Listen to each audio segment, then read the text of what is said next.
Takže čaute ľudia, chlopci a zičence. V dnešnom videu sme si pre vás pripravili veľmi zaujímavé trickshotové video, kde sa vlastne Adam pokusí dať 3 trickshoty hokejové. Dobre, takže prvý trickshot bude crossbar, paký trickshot. Dobre, takže poďme na to. Yes! Je to tam! Yes!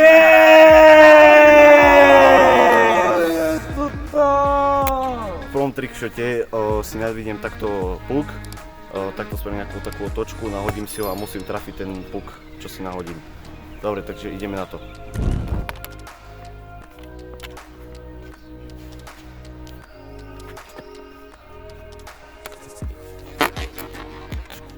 Áno!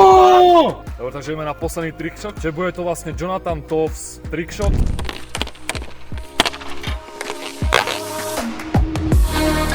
Áno! Celé video nájdete na našom YouTube kanáli.